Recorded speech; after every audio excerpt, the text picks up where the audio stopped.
저는 오늘 이 말씀을 중심으로 보호하시는 그리고 이기게 하시는 주님이라고 이 두 가지 주제를 가지고 말씀을 나누려고 합니다. 첫째는 보호하시는 주님. 25절에 예수님께서 이것을 비유로 너희에게 일렀거니와 이렇게 말씀하세요. 비유로 말씀하셨어요. 특별히 여러분 비유로 말씀하실 때 예수님께서 군중들에게 비유로 말씀하시는 것에 대해서 설명하신 부분이 있죠. 그 마태복음 13장 13절에 비유에 대해서 가장 정확하게 이렇게 말씀하셨는데, 그러므로 내가 그들에게 비유로 말하는 것은 그들이 보아도 보지 못하며 들어도 듣지 못하며 깨닫지 못함이니라. 자, 이게 좀 우리가 익숙한 말씀이지만 되게 어려운 말씀이에요. 사실은 비유로 말하는 것은 보아도 보지 못하며 들어도 듣지 못하며 깨닫지 못함이니라. 그러면 봐도 못 본 것 같고 들어도 못 들은 것 같으면 좀 더 자세하게 선명하게 얘기해서 알아듣게 하셔야 되잖아요. 근데 비유로 말씀하시는 이유는 그 사람들이 얘네들이 못 보고 못 듣기 때문에 내가 비유로 말한다는 거예요. 그러니까 이게 이상한 역설이 있는 거죠. 그러니까 못 듣고 못 보면 보게 해주고 듣게 해주면 되잖아요. 선명하게. 근데 비유는 감춰져 있는 거잖아요, 사실은. 그래서 불투명하게 말하는 거거든요, 어떻게 보면. 근데 거기에 대해서 이렇게 설명하셨어요. 마태복음 13장 15절에 이는 눈으로 보고 귀로 듣고 마음으로 깨달아 돌이켜 내게 고침을 받을까 두려워함이라. 그 말씀을 인용하셨어요, 예수님께서. 그래서 이게 이상한 거잖아요. 우리 아마 요한복음 12장에서도 그 부분이 나왔는데 눈으로 보고 귀로 듣고 마음으로 깨달아 돌이켜 내게 고침받을까 내가 두려워한다. 이게 어색하거든요. 되게 어색한 거죠. 비유로 예수님께서 씨 뿌리는 자의 비유를 말씀하셨을 때 제자들이 왜 이렇게 애매하게 잘 못 알아듣게 비유로 말씀하십니까? 그랬더니 거기에 대한 대답이에요. 내가 비유로 말하는 것은 걔네들이 봐도 못 보고 들어도 못 듣기 때문이다. 그러니까 내가 비유로 말한다는 이상한 말씀을 하셨어요. 그러니까 너가 못 알아듣으니까 내가 어렵게 얘기하는 거야. 뭐 이런 식의 말씀이에요. 그렇죠? 그리고 심지어 이게 눈으로 보고 귀로 듣고 마음으로 깨달아 돌이켜서 고침을 받을까 내가 두려워한다. 그래서 너가 회개할까 봐 내가 진짜 두렵다. 그러니까 예수님으로서는 말이 안 되는 말씀을 지금 하신 거죠. 우리가 문자적으로 받는다면. 그래서 저는 이제 이 말씀을 읽으면서 오늘 비유도 마찬가지인데 기본적으로 비유는 감추기 위함이라고 알려져 있지만 사실은 감추기 위한 게 아니라 보호하기 위한 거라는 생각을 이제 하게 됐어요. 여러분, 주님께서 그들이 눈으로 이스라엘 백성들이 말씀을 듣는 백성들이 눈으로 보고 마음으로 깨닫고 돌이켜서 고침받는 것을 두려워하실 것까지는 없죠. 또 두려워하지도 않으실 얘네들이 돌이킬까봐 두려워하실 필요는 없잖아요. 돌이킬까봐 두려워하실 필요는 없잖아요. 근데 두려워한다는 것이 만일에 예수님의 과장이고 혹은 복수심이고 소심한 복수심이고 그런 게 아니라면 무슨 의미가 있는 거 아니겠어요? 주님은 근본적으로 사람들이 듣고 보고 깨닫는 것을 원하시죠. 그렇죠. 그런데 그들이 보아도 보지 못하고 들어도 듣지 못하는 자들인데 그들이 듣고 깨닫고 돌이킬까 두렵다. 자, 이런 무슨 말이에요? 이렇게 우리가 설명할 수밖에 없는 거예요. 이거는 뭐냐면, 자, 그들은 봐도 못 봐요. 들어도 못 들어요. 따라서 가만히 내버려둬도 볼까 말까 한데 그들이 보고 듣고 고침받을까 두려워하고 심지어 우리가 며칠 전에 묵상했던 12월 초에 묵상했던 요한복음 12장 40절에서는 바로 그런 이유 때문에 주님께서 그들의 마음을 완고하게 하셨다 이렇게 얘기했어요. 여러분 요한복음 12장 40절 한번 여기 자막 보고 같이 한번 읽어보겠습니다. 시작. 그들의 눈을 멀게 하시고 그들의 마음을 완고하게 하셨으니 이는 그들로 하여금 눈으로 보고 마음으로 깨닫고 돌이켜 내게 고침을 받지 못하게 하려 함이라. 갑자기 여기가 좀 답답해지지 않습니까? 여러분, 만일에 아까 제가 말씀드린 것처럼 그 이유가 이렇게 하시는 이유가 그들의 완악함에 대해서 소심하게 복수하시는 게 아니라면 그것은 그들을 보호하시기 위함이었던 게 분명해요. 그것 외에는 길이 없어요. 그들을 보호하려고 하는 것이죠. 여러분, 제대로 듣지 못하고 이런 거랑 똑같은 거죠. 운전할 줄 모르는 애에게 키를 맡기지 않는 거죠. 돼지에게 진주를 던지면 안 되죠. 그러니까 아주 극단적으로 말한다면 제대로 듣지도 못하고 제대로 깨닫지 못하는 그들이 어줍지 않게 듣고 섣부르게 믿는다면 더 큰 저주가 돼요. 사실은 이게 현실적으로 굉장히 많은 거죠. 실제 역사에서는 정말로 저주스러운 거죠. 예수의 이름으로 사람을 죽이고, 모르는 거죠. 아는데 모르는 거죠. 예수의 이름으로 정죄하고, 내가 예수 그리스도 앞에서 참으로 옳다고 생각하면서 누군가를 판단하고 심판하고 누군가를 죽여버리고, 이런 일이 굉장히 많은 거죠. 그래서 그런 거 있잖아요. 옛날에 제가 설교 시간에 그런 얘기 했죠. 옛날에 티토라고 그 체코의 그 대통령 했던 사람이 왜 그랬어요? 어릴 때 교회에서 뭐 섬기다가 신부한테 싸대기 얻어맞아가지고, 그러니까 도와주다가 자기 맘대로 안 그 뜻대로 안 되니까 화가 나가지고 때렸단 말이에요. 그러니까 그런 게, 이게 여기 이제 복음이 없는 거잖아요. 복음이. 그래서 이 사람이 평생 기독교인들의 일을 갈면서 엄청나게 기독교를 핍박한 체코 대통령이 됐죠. 여러분, 그러니까 그런 게 너무 많은 거예요. 제대로 듣지도 못하고 제대로 깨닫지 못하는 그들이 어줍지 않게 보고 듣고 섣부르게 믿는다면 오히려 더 큰 저주가 될 것이죠.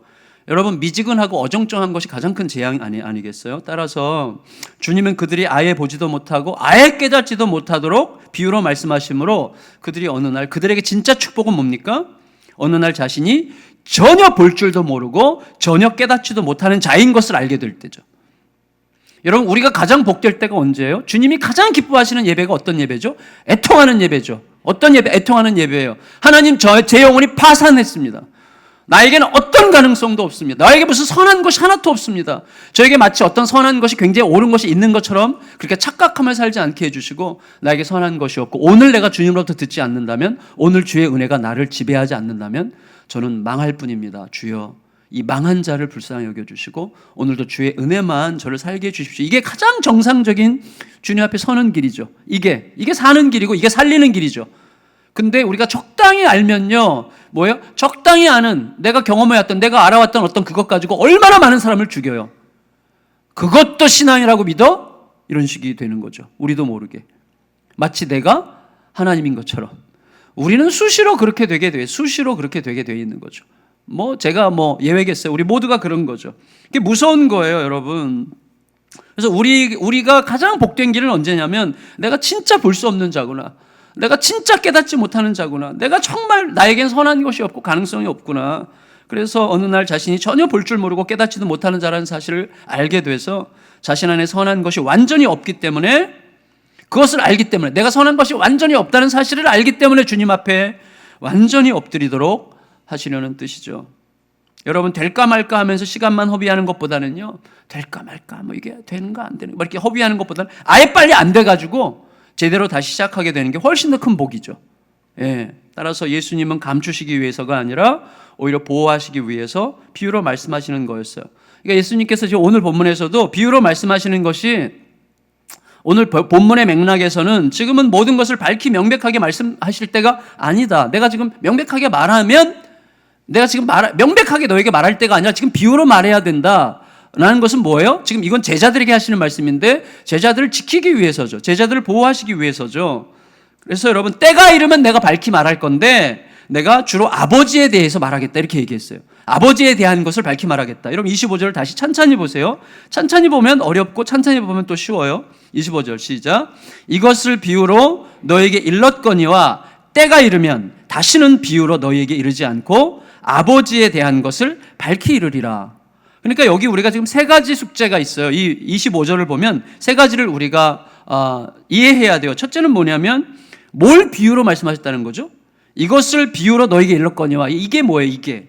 두 번째, 왜 제자들에게까지 명백하게 말씀하시지 않고 비유로 말씀하셔야 하는가?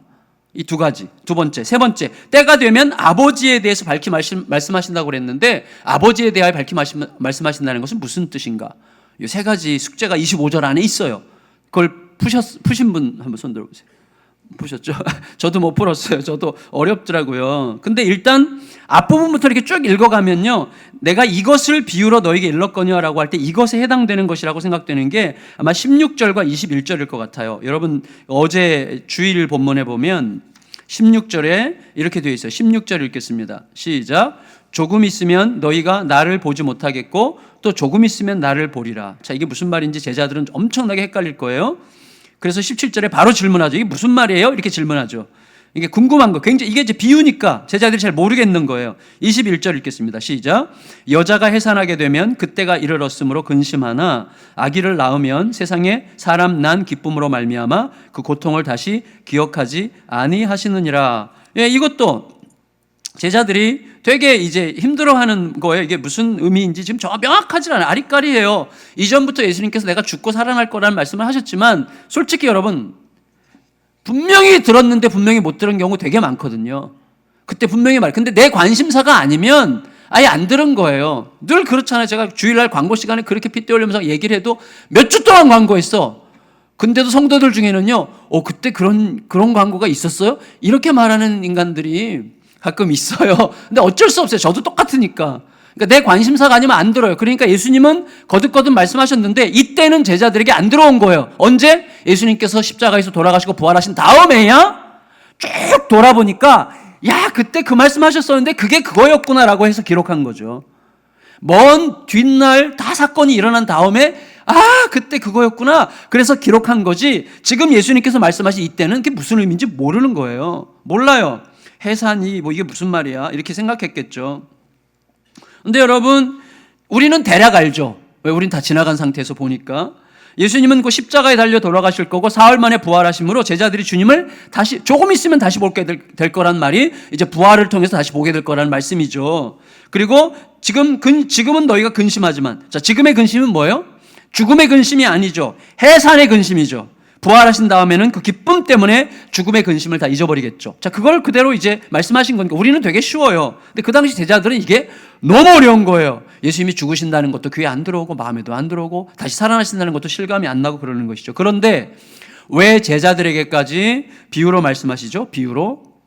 지금은 죽으심과 부활에 대해서 아무리 명백하게 말씀하셔도 아무리 말씀하셔도 이해하기 어려운 거예요. 우리가 애들한테 막 잔소리 드립다 해댄 다음에 애가 진짜 정말 끈질기게 말 안 듣잖아, 애들이. 그럼 결국 부모가 만나는 지점이 어디예요? 그래, 너가 뭘 알겠냐? 내가 지금 무슨 얘기를 해도 네가 그걸 이해할 수 있겠냐? 나중에 네가 애 낳아봐야지. 이제 이런 얘기 하는 거잖아요. 솔직히 지금 예수님께서 제자들에게 죽으심과 부활에 대해서 아무리 얘기를 많이 해도 절대 알아들을 수가 없는 거예요. 아무리 많이 얘기해도 자기 관심사가 아니기 때문에. 그런데 만일에 조금 알아들으면 예수님이 돌아가시는 게 지금 알아들었어. 전부터 이렇게 해서 예수님이 죽으신다는 게 이제 알아듣게 됐어요. 그러면 여러분 자기 방식대로 알아들을 가능성이 너무 많은 거예요. 그러니까 여러분 말씀을 들을 때 제일 위험한 게 뭐예요? 내 방식대로 알아듣는 거죠. 그래서 말씀을 잘 들으면서도 말씀을 제일 잘 듣는 분들은 이거 진짜 나한테 하는 말이구나. 이거 진짜 잘 듣는 분들이세요. 말씀을 잘 안 듣는 분은 이거 우리 남편이 진짜 이거 꼭 들었어야 되는데 그 인간은 오늘 왜 안 온 거야? 그 인간 지금 들어야 되는데 말씀 이렇게 되는 거예요. 근데 여러분 자기 방식대로 알아듣는 게 제일 무서운 거예요. 말씀을 자기 편의대로. 그래서 똑같은 말씀이 선포됐는데 싸우는 두 사람이 전부 다 자기 논리로 그 말씀을 사용할 수 있는 거예요. 두 사람은 완전히 반대야. 서로 싸우고 있어. 근데 둘 다 자기 입장에서 들어서 그 논리 가지고 서로 싸울 수 있게 되는 거예요. 자기 방식대로 들으는 게 얼마나 무섭습니까? 그러니까 죽어야 되는 거예요, 우리가. 그래서 죽어야 되는 거예요. 날마다 내 전제가 죽지 않으면 우리는 내 방식대로 듣게 돼 있는 거죠. 여러분 제자들이 나사로 사건을 잘 기억하고 있다고 할지라도 당시에 십자가는 완전히 다른 문제죠. 십자가는 나사로 사건을 봤어요. 나사로가 죽었다가 살아나는 걸 봤어요. 곱게 질병으로 돌아가셨다가 무덤에서 곱게 나왔죠. 그건 뭐 완전히 기적이고 신기한 거죠. 그러나 십자가는 다른 문제 아니에요. 못이 박히는 거예요. 공개 재판이고 공개 처형이고 시신을 나무에 매달아 놓는 거예요. 그 죽음에서 다시 살아난다는 것에 대해서는 제자들이 아예 상상할 수가 없었고 이해가 안 가는 거죠. 더구나 이 메시아 지금 전능을 행하고 모든 백성들의 추앙을 받고 예수님이 한마디에서 하면 나라가 뒤집어질지도 모른다는 기대를 가지고 있는 제자들에게 예수님께서 그런 죽음을 죽으셨다가 살아나신다는 이 말은 지금 생각할 수 있는 때가 아닌 거예요. 진짜 때가 아닌 거예요. 때가. 예수님께서 때에 대해서 때가 이르면 그때가 안 됐어요, 제자들에게는. 더구나 부활하신다고 하는 것은요, 부활이 그것이 사실로 드러난 다음에는 뭔가를 생각할 수 있겠지만 사실로 드러나기 전에는 이해하기가 너무나 어려웠을 거예요. 여러분, 혹은 제자들이 그 말씀을 자기들 식으로 잘못 알아들으면 어떻게 했겠어요? 진짜 섣부르게 알아들으면, 저가 제자라면 이렇게 했겠어요. 첫째, 가룟 유다를 잡아서 처단하든지 어디 가둬놓든지 어디 유배 보내가지고 예수님을 팔아먹지 못하게 해. 둘째, 지금 많은 군중들이 예수님을 추앙하고 있잖아요. 예수님을 지금 따르고 있잖아요. 군중들을 선동해서 지금 뭔가 이 권력을 잡은 자들을 대항해서 뭔가 예수님에 대해서 이 해코지하지 못하도록 뭔가를 조치할 수도 있겠죠. 자기 나름대로 하는 일이지만 가장 구원의 길을 방해하는 길이 되는 거죠. 이게 자기 나름대로 듣는 거예요. 그러니까 지금 때가 아니라는 거, 예수님께서 지금 비유로 말씀하신 이유는 제자들에게 분명히 말씀하시지만 예수님은 때가 아니기 때문에 약간 감춰요. 왜? 그때가 되면 야 그거였어 라고 할 때 그때 힘이 되는 거예요, 그게. 근데 지금은 섣부르게 할 수밖에 없는 때에 선명하게 말씀하셨다가 때가 안 됐는데 섣부르게 알면 섣부른 짓을 해서 그들이 보호가 안 되는 거예요. 그래서 예수님께서 그때가 되어 말씀하시는 것이죠. 분위기가 굉장히 민감한 때 아니겠어요? 여러분, 때가 되면, 다시 말하면 부활하신 후가 되면 아버지에 대하여 밝히 말씀하신다는 것은 뭐예요? 아마도 부활의 주체가 아버지 하나님이시기 때문이겠죠. 여러분, 사도행전에서 그 예수님의 제자들이 부활에 대해서 설교할 때마다 부활을 얘기할 때는 항상 어떻게 얘기했어요? 아버지께서 아들을 살리셨다는 방식으로 얘기했어요. 항상 아버지께서 아들을 살리셨다, 하나님이 그의 아들을 살리셨으니, 계속해서 이런 식으로 부활을 이야기해요. 그래서 이게 아버지의 사건이라고 이야기해요. 아버지의 사건이라고. 사실은 모든 게 아버지의 사건인 거죠. 그날이 되면 예수님의 오심과 죽으심과 부활의 모든 과정에 대한 세밀한 주권자가 하나님 아버지셨음을 알게 되는 거예요. 예수님께서 이 땅에 계실 때 제자들에게 하나님 아버지와 자기의 관계를 그렇게 많이 얘기하셨음에도 불구하고 이 모든 역사가 결국은 하나님 아버지께서 세밀하게 주도하신 아버지의 사건이었다는 사실을 깨닫는 것은 또 다른 문제예요. 깨달으면 어떻게 되는가? 이게 아버지의 전능하시고 동시에 너무나 깊은 사랑의 행위였다는 사실을 깨닫고 그 다음에 어떻게 되는 거? 그에 따라서 이렇게 할 수 있게 되는 거예요, 제자들이. 26절, 27절. 이게 가능해지는 거죠. 그래서 26, 27절 읽겠습니다. 시작. 그날에 너희가 내 이름으로 구할 것이요 내가 너희를 위하여 아버지께 구하겠다 하는 말이 아니니 이는 너희가 나를 사랑하고 또 내가 하나님께로부터 온 줄 믿었으므로 아버지께서 친히 너희를 사랑하심이라. 뭐예요? 여러분, 결국 그날, 그 깨달음의 날, 부활의 날 이후에 아버지가 모든 일의 주권자라는 사실을 깨닫고 나면 제자들은 아들을 부활시키시는 아버지의 권능과 그리고 제자들 자신, 우리를 향한 그 강력한 사랑을 깨달음으로 그 어느 때보다도 하나님 앞에 더욱더 적극적으로 구할 수 있게 되는 거예요. 그의 사랑을 깨달았기 때문에, 그의 권능을 알았기 때문에, 확실하게 알았기 때문에, 부활을 통해서 하나님의 하시는 권능을 확실하게 알았기 때문에. 이런 거 있잖아요. 어떤 분이 나를 사랑한다는 거를 내가 알아요. 근데 확실하게 알 때가 있죠. 하나님도 마찬가지세요. 아브라함이 하나님을 믿는 거 아셨어요. 근데 이삭을 바칠 때 내가 확실하게 알았다고 말씀하시잖아요. 내가 이제 분명히 알게 됐다. 이제야 너가 나를 사랑하는지 내가 분명히 알게 됐다. 그때 말씀하세요. 우리들이 예를 들어서 근데 그때는 언제예요?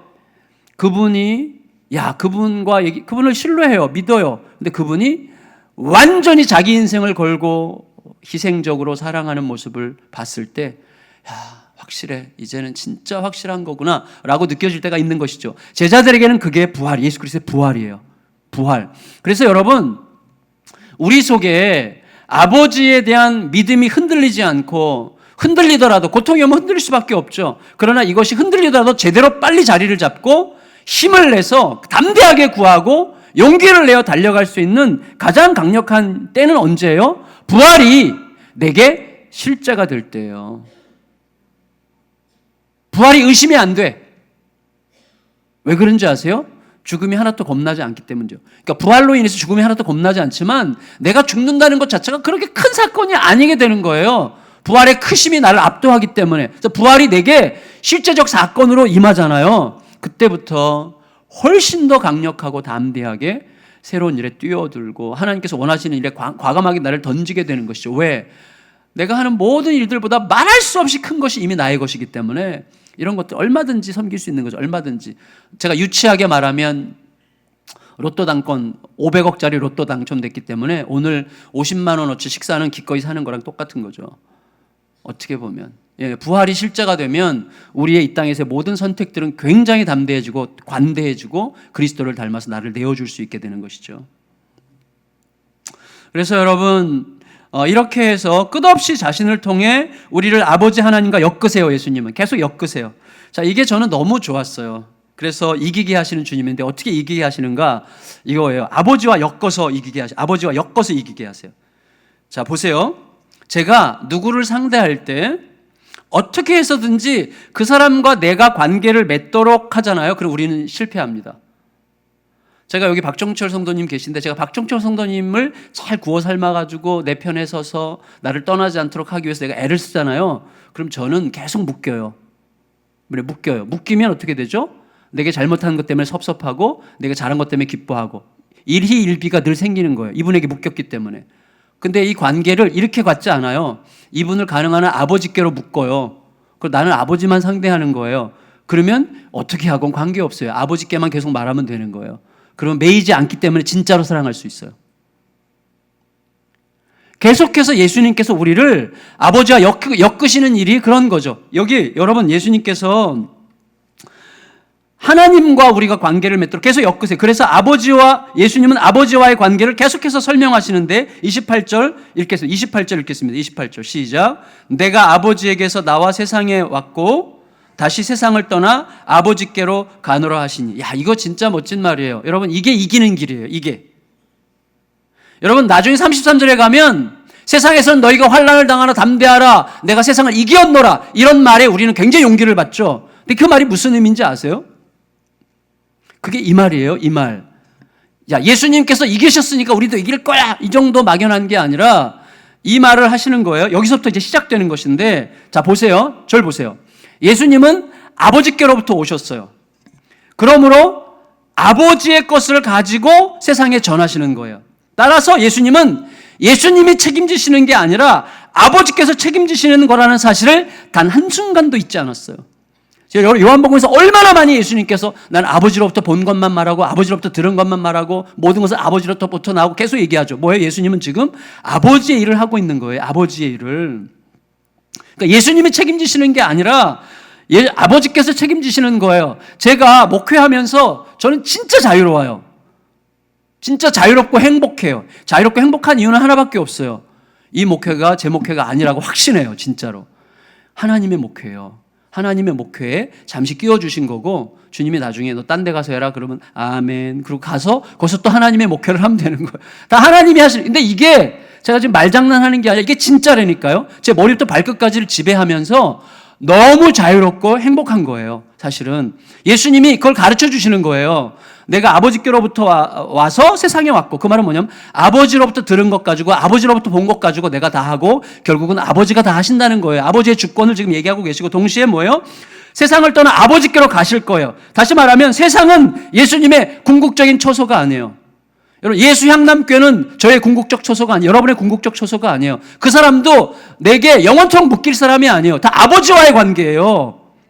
그러니까 얼마나 자유로운지 몰라요. 자유롭다고 무책임한 게 아니라 정말 순수하게 사랑할 수 있죠. 왜? 그 사람을 나에게 묶어놓으려고 하면 나는 굉장히 이기적으로 사랑하는 거예요. 그건 사랑이 아니죠. 집착일 경우가 많아요.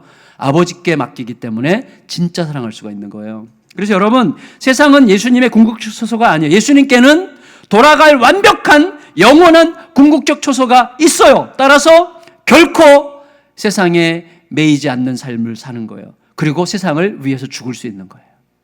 돌아가실 그곳이 늘 있으니까. 그래서 죽을 수 있는 거예요. 이게 승리의 길이에요. 승리의 길. 근데 예수님이 그 길을 따라오래요. 그래서 우리는 본래 아버지로부터 왔어요. 아버지로부터 들은 것을, 아버지로부터 본 것을. 그래서 우리가 큐티하는 거예요. 매일같이 아버지로부터 들은 것, 주님으로부터 들은 것 가지고 사는 거예요. 그 내가 사는 게 아니죠. 주님이 책임지시는 거죠. 그리고 괜찮아요. 나는 이 땅에 매이는 자가 아니에요. 주님께로 갈 사람이에요. 이 땅에 매여서 연연히 할 사람이 아니에요. 그러므로 우리가 담대하기 때문에 담대함과 믿음의 자유가 우리의 몸을, 우리의 마음을 자유케 하는 거예요. 회복되는 거예요. 그래서 여러분, 예수님께서요, 우리를 자신과 아버지로 엮으실 때 바로 이 삶이 우리의 삶이 되는 것을 염두에 두신 게 분명해요. 이런 구도 속에서만 우리들은 세상에 매이지 않으면서도 세상을 위해 죽을 수 있는 거예요. 여러분, 예수님은 제자들이 충분히 헤아려 알 수 없다는 사실을 아셨어요. 그래서 제자들에게도 지금은 이해하지 못하는 것이 당연하다고 말씀하심으로 비유로 말씀하신 건데, 그렇지만 제자들은 그게 싫었어요. 제자들은 자기가 이제 알았다고 말해요. 이제 알았어요. 이렇게. 우리가 아니에요. 이제는 분명히 우리가 알았어요. 이렇게 말하죠. 29절 30절 읽겠습니다.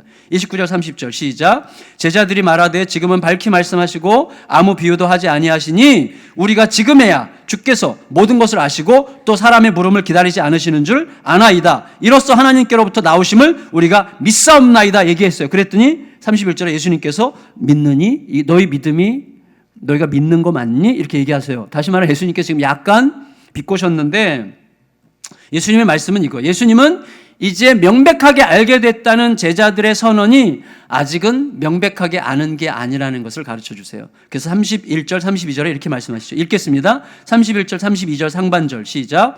예수께서 대답하시되 이제는 너희가 믿느냐? 보라, 너희가 다 각각 제 곳으로 흩어지고 나를 혼자 둘 때가 오나니 벌써 왔도다. 너희가 나를 믿는다고? 너희 나 다 버리고 이제 갈 거야.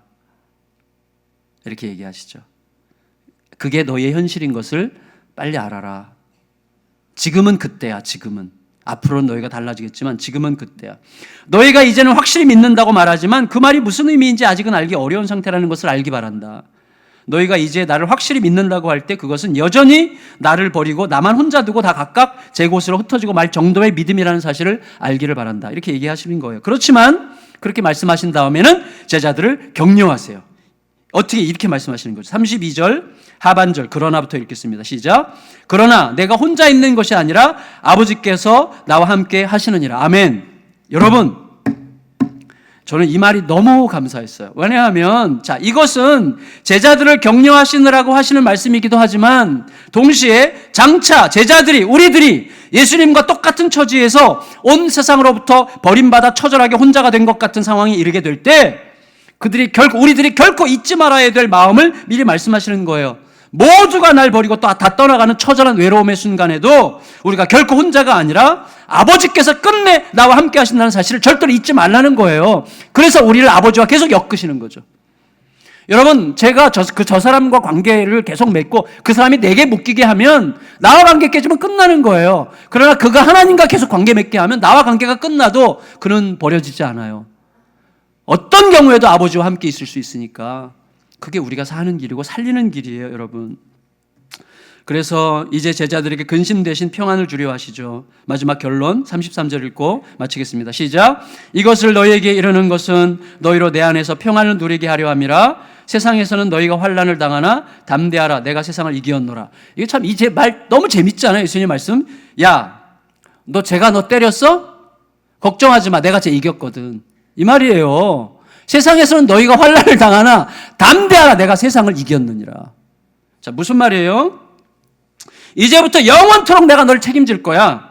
너가 직접 세상과 맞붙으면 고생뿐이겠지만 나를 통해 세상을 만난다면 환난 중에도 이기게 될 거니까 두려워하지 말아라.